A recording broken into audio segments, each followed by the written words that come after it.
Welcome to AiArthritis Voices 360, the podcast solving today's most pressing issues in the AiArthritis community. We invite you all to the table, where together we face the daily challenges of autoimmune and autoinflammatory arthritis. Join our fellow patient co-hosts as they lead discussions in the patient community, as well as consult with stakeholders worldwide to solve the problems that matter most. Whether you are a loved one, a professional working in the field, or a person diagnosed with an AiArthritis disease, this podcast is for you. So pull up a chair and take a seat at the table. Welcome to AiArthritis Voices 360. This is the official talk show for the International Foundation Autoimmune Autoinflammatory Arthritis. We just say AiArthritis for short. My name is Tiffany Westridge Robertson. I am the CEO and original founder of the organization. And like all leaders at AiArthritis, I also am living with arthritis diseases. And my primary diagnosis is axial spondyloarthritis, or non-radiographic version, if you want to be really detailed about it. And we've got kind of a flashback, I guess, we're going to be doing. We realize we've hit 100 some odd episodes, and there's so much content that we have that we know many of you either have never heard or you heard it 3 years ago and you probably don't remember.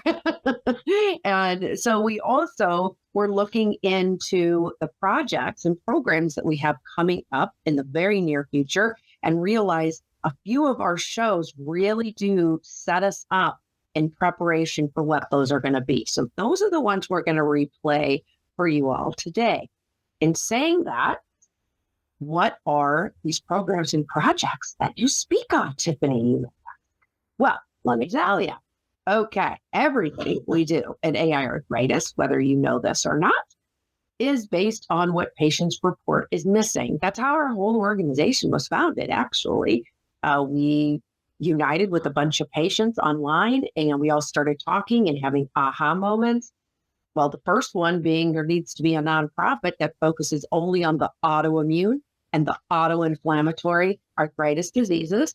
And the thought was that, well, hey, if we narrow it down to just those 20 or so that are these auto diseases with the inflammatory arthritis, that we just narrow down from like 100 plus of autoimmune and autoinflammatory diseases. So there you go. Perfect example. Ever since then, same plan. We listen to each other, we talk, we have aha moments, and patients decide, you know what, if only this happened, maybe we could improve lives. So one of the things we've been wanting to do for years is work on earlier detection, diagnosis, or referrals and diagnosis. And so we are going to be launching a program called Auto plus Inflammatory Arthritis equals X or YZ.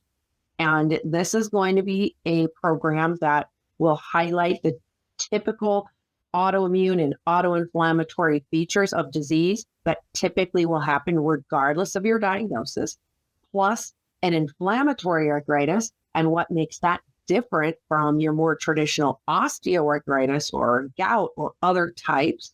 Then if you have those plus that inflammatory arthritis symptoms, that is highly likely, or likely, I shouldn't say highly, I'm not a doctor. It could be that you have one of our diseases, so that is that. And then we also picked a couple diseases that we felt were, even though they don't necessarily fall under the AiArthritis disease umbrella, they are strongly related to our diseases. One being what is called IgG4. That is something we have talked about quite a lot here on the show, and it is a related disease. It's often been diagnosed alongside many of our diseases, so Sjogren's syndrome, sarcoidosis, lupus, rheumatoid arthritis, so definitely in the wheelhouse. And then another one, fibromyalgia, which is not an autoimmune disease, which is often misunderstood. It is a nerve condition, and it is quite often either originally diagnosed and then re-diagnosed with one of our diseases, or Many people have dual diagnoses, so that would be our Y and our Z that we chose. So to do that, a couple of things I mentioned here. One is we would like to be able to differentiate that arthritic component. So the inflammatory versus the mechanical, or the degenerative when you've got aging, the more common kind. So that's going to be a real big feature here. So differentiating arthritis types and why that's so important. And then another component is really zeroing in on this education of what is an autoimmune disease and what is an autoinflammatory disease. A lot of times people leave the autoinflammatory out of our name when they say the full name and not just AiArthritis. They'll often cut it down to autoimmune and inflammatory. And there are such things as autoinflammatory diseases. They are not as common as autoimmune. They are often rare diseases. The ones under our umbrella are. So, for example, Still's disease, systemic juvenile idiopathic arthritis, which is also called Still's disease. That's just the juvenile version. Behçet's disease, sarcoidosis. So just to name a few, we do have several rare diseases under our umbrella. All are autoinflammatory. And that is really a difference in where in the immune system the disease originates. One is your innate, meaning you were born with it.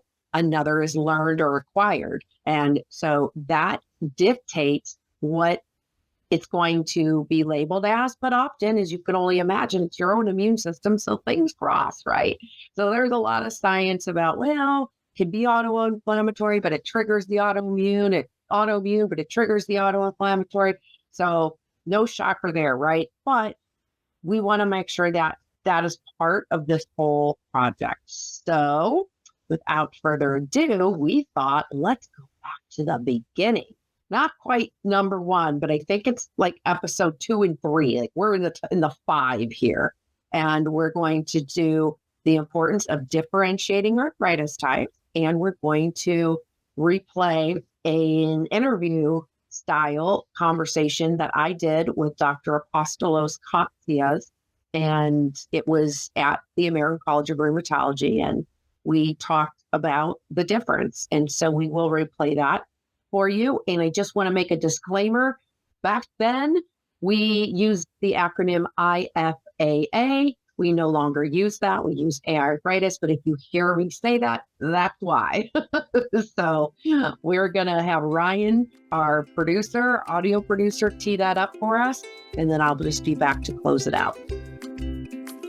So the topic we're going to talk about today is the need to differentiate arthritis types. And why is this important? We believe doing so will improve the misunderstandings that are associated with this disease, and in turn will help expedite detection of the autoimmune and autoinflammatory diseases where arthritis is a major component. We also think that by addressing this and creating educational materials, that it can help the conflicts and relationships that currently exist because of these misunderstandings of what a person really is dealing with. And then eventually, both of these things will improve a person's quality of life. It can improve their health outcomes. And then if that happens, well, we could actually start to improve the overall cost of healthcare around the world. And wouldn't that be fantastic? So let's get down to the conversation here. Why do we want to do this, and what are we trying to achieve? At the root of the problem is that over many, many decades, the word arthritis has only been associated as an umbrella term, meaning joint inflammation or joint pain. And that's what it is. But the problem is that there are different types of arthritis. And if the general public only assumes that arthritis is something that is a part of aging or happens in a mild form, oh, it's just something that I can take an over-the-counter product and I'll feel better. That is doing a disservice for the people who really are suffering with the various types of arthritis, whether that be the more popular osteoarthritis or R types, which is the arthritis associated with having an autoimmune or an autoinflammatory disease, we like to call AiArthritis. So the fact of the matter is we all have points of reference. We know what we know. So if we think of the word arthritis, what comes to mind? I mean, you might say, hey, I have arthritis. I have it in my knee, or I got it from an injury, that can happen really at any age. Or maybe you have the typical aging that just happens naturally. And all of that falls under degenerative arthritis, which is osteoarthritis, or the most common form of arthritis. And even with saying some of those things that I just mentioned, it does come with this assumption that it is a minor situation, a minor inconvenience that might not be that painful. But the fact of the matter is, even within that type of arthritis, it can be extremely serious to the point where the cartilage has worn away and it is bone to bone. And that, of course, is extremely painful. So even in osteoarthritis, I want to make it really clear, by differentiating, we are not in any way, shape, or form suggesting that one form is worse than the other. They all have variations of severity. But the reason we want to start differentiating in our arthritis types stems from the misunderstanding of the word. So the first issue is relationship conflicts. So think back to a situation that you were misunderstood. And it's frustrating, right? You say, oh, no, you have to understand. And you jump up and down. Well, maybe, I don't know. Depends on how angry you are, I guess. But it's frustrating. But you get over it, right? The next day, everything is okay. Well, what if that happened every day or close to every day? Because that's the reality for people living with AI arthritis diseases. People say, oh, I'm so sick of people thinking that my arthritis is this mild form and I'm too young to have this. I mean, there's just so many things that occur with the frustration surrounding being misunderstood in general. But then it's deeper than that, because the other thing that's different about our arthritis type is that these are part of an autoimmune or an autoinflammatory disease. There are over 100 of those, but only a handful actually present with most patients with arthritis as an early clinical component. And that's important to note because this happens at a cellular level, and the inflammation travels through the bloodstream and it'll attack the joints, tissues, organs, full body. And the pain that's felt is from initial onset. So as soon as that cellular level activity in the immune system starts to interact, we're feeling that pain. Now, it's going to take months and often years before any damage occurs, that anything could be seen on a radiographic image. So what happens is this invisibility combined with young onset, mind you, 20 to 40 years of age, typical of onset in adults, and then you're looking at any age in children. So you've got invisible, it's not showing anything on radiographic images, all must be in your head, you're too young to have this. So that in itself not only causes conflicts in relationships and misunderstandings and what a person is experiencing, but it lends into point number 2. And that is that if general practitioners, family doctors, hospitals, nurses, kind of our first line intervention people, don't understand that there's a difference, it can extremely delay detection. And when you delay detection, you delay diagnosis, you delay therapy, and then a person could have a compromised quality of life, less chance for remission, and that's when the healthcare costs really soar. So you can see how understanding the differences can really change the paradigm of many facets of our healthcare system, as well as the people living with these diseases. I know when I was first going to doctors to seek out advice on what was happening with me, I had a typical autoimmune features, which was fatigue. I had a fever for 4.5 weeks straight that wouldn't break. I was exhausted. I was very short of breath and winded, feeling like I had the flu. And that's what was focused on, the systemic, the full body things. And everybody kept ignoring the arthritis.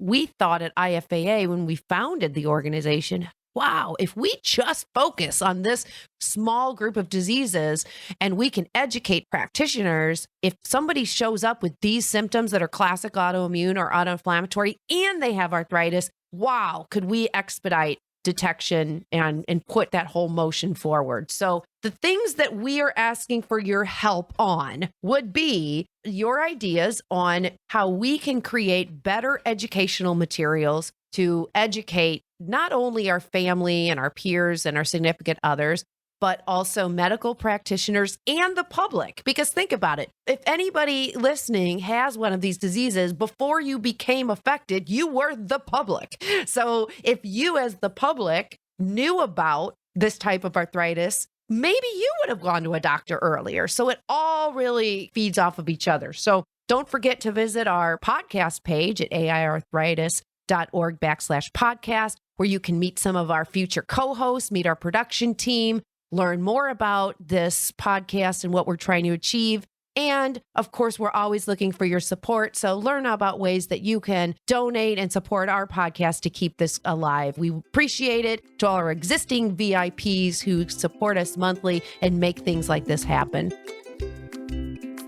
Today, I actually don't have a fellow patient co-host with me because we are going to share with you an interview that we did at the American College of Rheumatology, or ACR, annual scientific meeting that we as an organization attend annually. While there, we have the opportunity to speak with many stakeholders about different topics that are important to our community, and this was one of those circumstances. So this is a great example of how we would like to utilize the podcast to include all people living with the diseases from around the world, so that while we cannot afford to bring you all with us to the conferences, we can bring the conferences and the conversations that we have there with you. So in this episode, we are going to focus on the topic of what is autoinflammatory, what is autoimmune, what is the difference? So, I mean, it's right in our name, International Foundation Autoimmune Autoinflammatory Arthritis. There's a lot of questions, particularly in our patient community. What is the difference? What do I have even? Patients are a little confused, and understandably so. This is the beginning of a longer conversation. This is something that's important to patients. First of all, who doesn't want to know exactly what they have? So I think that's the obvious one. But additionally, these autoimmune diseases and autoinflammatory diseases, and again, we only focus on the handful that also include arthritis as a major clinical component early on. At IFAA, we do not focus on the 100 plus. However, the auto in the name does mean immune mediated. So it is about the immune system. So both types are a result of the immune system. It's just different sections of the immune system that are stimulated.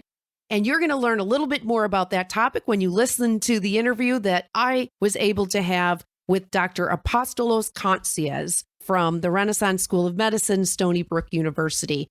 Dr. Kontzias was wonderful and willing to speak with us. And I asked him specifically, would you open the door to the discussion so that we can begin helping people understand a little bit about the history of how even autoinflammatory came into the conversation. Prior to just a couple decades ago, it was mainly autoimmune. So that you will learn about. We also wanted to just get a general idea of what the differences are and how that relates to early detection, to symptoms, to research, and what we could do to help continue the conversation. So we wanted to speak with him in hopes that he could shed some light, in addition to the differences between autoimmune and autoinflammatory, but a little bit about the history and how autoinflammatory broke off in research and in disease etiology, and also how it impacts research, early detection, patients. So this is a discussion that really needs further clarification and further conversation. But this is step one. So I'm going to let you listen to the wonderful interview we had with Dr. Kontzias, and then I'm going to circle back and talk about some highlights and ideas of how you could get further involved. Okay, well, hello, everyone. We are talking right now with Apostolos Kontzias. Did I do it? It was great. You've been practicing it very well, it seems like. I really have, because that's a tough one. But I'm so excited to finally meet you in person. Absolutely, my pleasure. Because we have been collaborating on a patient-reported Still's disease brochures project. That's exactly and right. That's how we met, because I emailed you and said, we want the best. Like, you be the judge. Well, actually, it was funny because last year, we told him this earlier, last year when we were here, or it was the year before, one of them, and you were speaking, and we couldn't go because it was a paid session, and we almost stalked you outside. I could have given you tickets. I wish I knew. Now I know. Now we know. But you're at Stony Brook. That's exactly right. I've been with Stony Brook over the past year and a half, where I'm directing the fellowship training program there. And at the same time, I'm co-directing the adult autoinflammatory clinic. And prior to that, I was 6 years at the Cleveland Clinic, where I actually directed the adult autoinflammatory clinic there. In my experience with autoinflammatory syndromes and patients with Still's disease and other autoinflammatory syndromes stems from my clinical fellowship years at the National Institutes of Health, where Dr. Kastner and all sorts of other, world-renowned scientists and clinicians were there seeing patients from the States and all around the world with all sorts of kinds of autoinflammatory syndromes, especially Still's as well. So this is where all my clinical interest comes along and stems from. Okay. All right. Well, we're glad because in the rheumatology world, as you know, there are very far and few in between in general. But when it comes to autoinflammatory and Still's and some rarer diseases, it's even more This is exactly difficult. right. No, absolutely. And patients oftentimes, they see multiple physicians, even rheumatologists, pediatric rheumatologists, infectious disease doctors, hematologists, in search of an answer to their questions and to end their diagnostic odyssey there. And we're happy to try to, provide some input and educate both patients and physicians alike so that they can recognize, signs of these rare conditions. Well, it's one of the things that you just mentioned. It's a great segue into why I begged you to come over here and speak with me. Oh, my goodness. And that is because people in our community, we as a nonprofit, we cover autoimmune and autoinflammatory diseases that have arthritis as a major clinical component early in onset. In saying that, there is still a big confusion, particularly among the patient community. What is autoimmune? What is autoinflammatory? Yes. Which do I have? Absolutely. What is the difference? Could you shed some light? Absolutely. I'll try my best and see how it goes. So essentially, everybody has known over the course of years, what autoimmune conditions are. And the classic ones are lupus, rheumatoid arthritis, and they are related to issues with one of the two arms of our immune system, and that's called the adaptive immune system, as opposed to the older version of it all that we have, which is called innate immune system.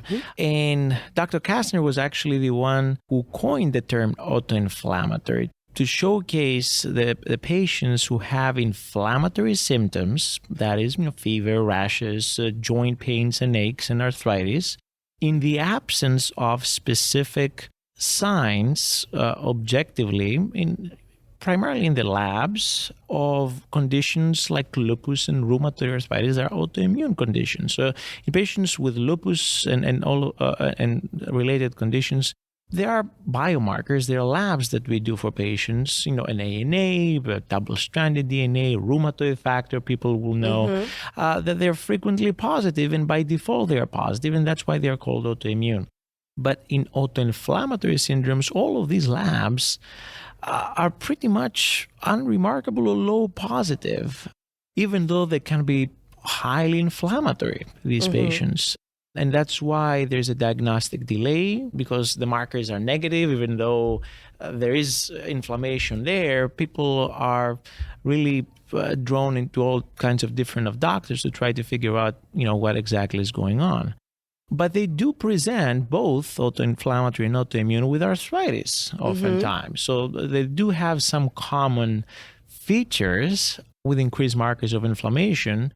And at the end of the day, this was a mental construct and dichotomy for researchers and clinicians to allow grouping patients into distinct different categories so that we can study them, because they do not behave the same clinically. And they do not present in similar ways necessarily, right? So that was one of the major drivers behind the classification and distinction between autoinflammatory and autoimmune to begin with. Okay. So there are essentially, if we're trying to relate this to patients, two different segments of the immune both system. relating from the immune system. That's exactly right. And one being innate. Correct. Does that tend to happen to younger people because it's innate, or? That's a very good point. In the classic type of autoinflammatory syndromes, which may be genetically mediated, you can definitely see them in early on in children, but more and more so, we do see unrecognized, patients in the early adulthood, or juvenile patients, adolescents, and so on and so forth. So not necessarily the answer is you have adult onset still disease, for example, which is a classic autoinflammatory condition that is definitively by default seen in patients in early adulthood usually, or later on. And others, we've diagnosed patients with TRAPS, TNF receptor associated periodic syndrome in adults. Maybe not as commonly as is in children, but they're out there, and it requires a high level of suspicion and not assume that these are conditions of childhood, or that's the key thing. So as far as the other side, the adaptive, is that what the word is? This is what it is, adaptive immunity, yes. Now, and that is typically then autoimmune, correct? And some patients have asked this question, so I'm going to take this opportunity. Does there have to be an environmental component to adapt? I mean, is that what that means? Usually there are triggers to generate inflammatory symptoms, and environmental triggers may trigger either the innate or the adaptive immunity. That's great. Yes, for example, sun exposure triggers. It's not great, but you know what I meant. That's great to know, because that is a misunderstanding. That's exactly right. Sun exposure, which is environmental stimulus, right? Triggers lupus, which is an autoimmune disease, right? Viral infections, for example, at times induce and trigger autoinflammatory syndromes, such as hyper IgD syndrome. The patients are very well aware of what the triggers are. Their menstruation, for example, or symptoms increased or triggered around menstrual cycle in women, for example, right? So this is so very important to listen to patients, because every single patient is going to have a potentially different trigger and different constellation of symptoms, even though the big picture may be similar overall. Exactly. Well, that was extremely helpful. I have one more breakout question on this. One of the other things that has been transpiring over the last few years is a bridge between autoimmune and autoinflammatory. And I know myself, living with spondylitis, that has come up with the question, is ankylosing spondylitis purely autoimmune? Is it a scale? But I heard it last year in EULAR for lupus. That's exactly right. So this is an excellent point. And that brings home the message that any kind of immune-mediated condition can have contributions from both adaptive and innate immunity. So certain kinds of symptoms, let's say inflammation of the lining of the heart, that's known as pericarditis, right? Or inflammation of the lining of the lungs, known as serositis or pleuritis.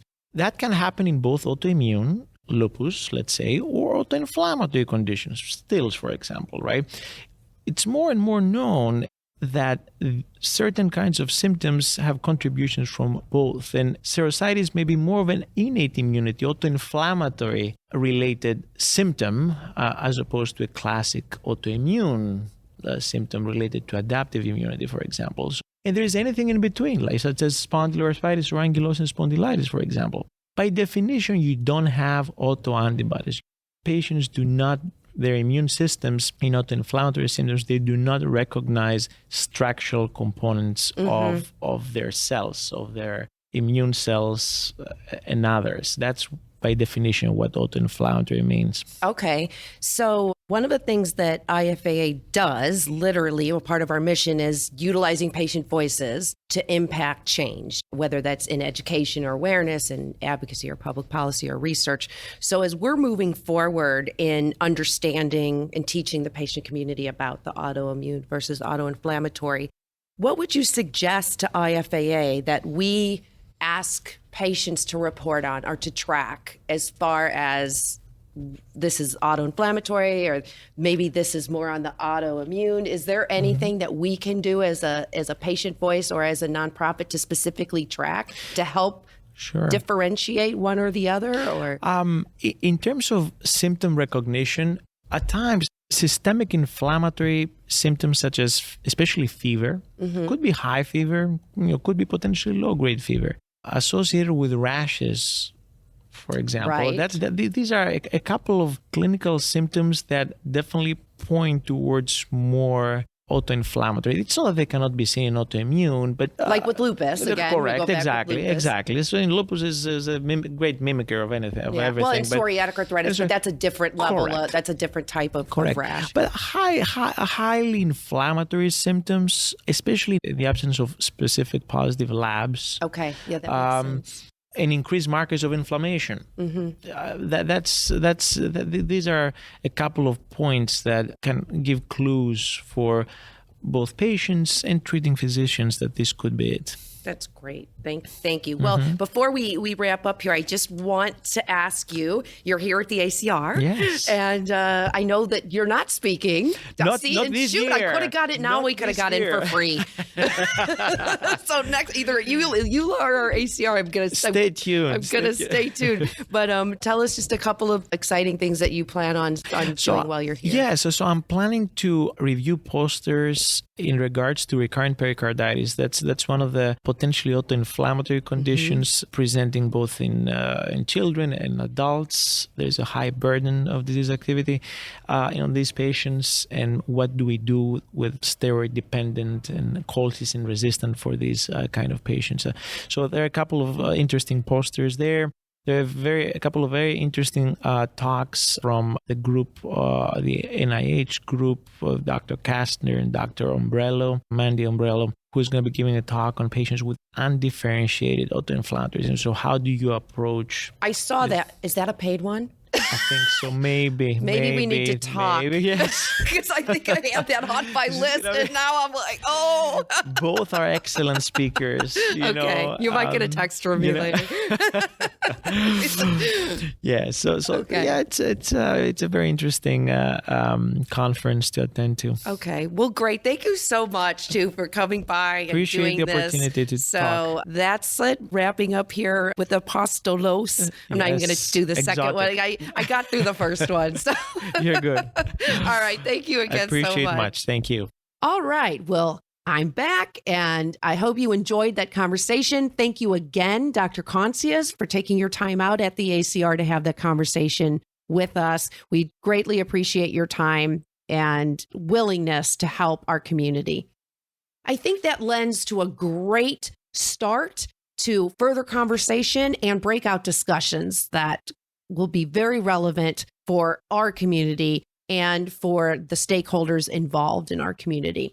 So not only do we need to understand the differences between autoinflammatory and autoimmune and the different subcategories, age, onset, for example, but we need to understand that autoinflammatory, which is often thought to be young onset, and often it is young onset, we cannot forget that there is a patient population being forgotten, and that's just not okay.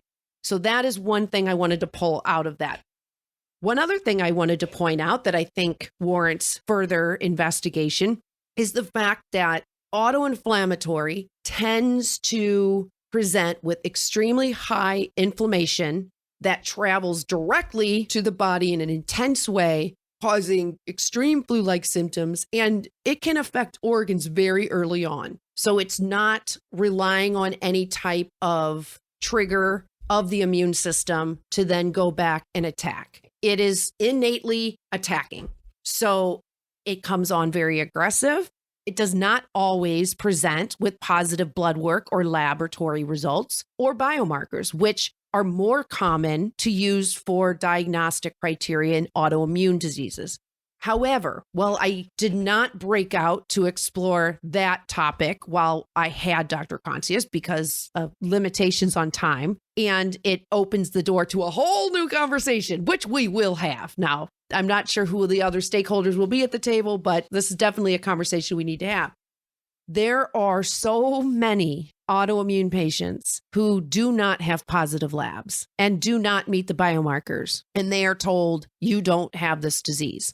Thankfully, there are many rheumatologists today that understand you can still have autoimmune diseases and not have positive labs or biomarkers.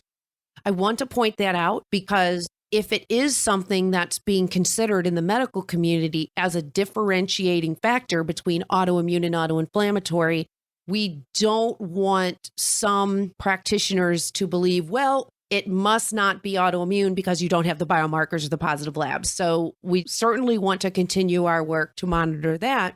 The overall takeaway was a quote when he said, "Listen to patients. Everyone can be different." And how relevant is that? That's the exact reason why we do this podcast, because we know at IFAA that while persons who advocate, we're out there speaking, we're only a small percentage of people. We cannot possibly speak on behalf of all people. And that's why we're doing this podcast, so that we can reach as many as we can and let you know you have a voice.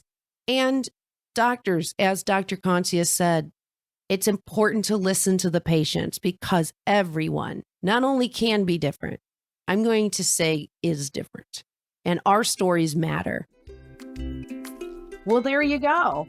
So I'm excited to bring back some of these episodes. We're going to do this a couple more times too, just to make sure some of this amazing content that we have doesn't fall off and it's repurposed and reused, especially as we start to go through this process that we do at AiArthritis, which is we put a topic on the table and then we go back and we work and we come up with other ideas and then we put it back on the table when we're ready to produce a project or a program or a resource. And ta-da, here we are. What a great example. So putting those two topics on the table as we did a couple years ago, now here we are ready for this program. So you can check out all of these other episodes that we had at our website, aiarthritis.org/talk show. And while you're there, we certainly would appreciate a donation. Your support does help us keep this going. And we would love to hear from you. So send us a message, visit us on social media at IFAA Arthritis on all of the platforms. And looking forward to really getting this project going. If it's something that you might be interested in and getting involved in some way, helping us create the materials, that's right. We do bring our volunteers on to help with those kind of things too. Go ahead and click to volunteer and let us know, hey, in the comments in these sections when you're talking, I heard this talk show in this really cool project, auto plus inflammatory arthritis equals X or Y, Z, and I think I kind of want to be involved in that. And we'd be happy to bring you on. As always, as we say, only together can we truly change the stories of tomorrow. And that is no different here today. So thank you so much for tuning in. Until next time. AiArthritis Voices 360 is produced by the International Foundation for Autoimmune and Autoinflammatory Arthritis. Find us on the web at www.aiarthritis.org. Also, be sure to subscribe to this podcast and stay up to date on all the latest AI arthritis news and events.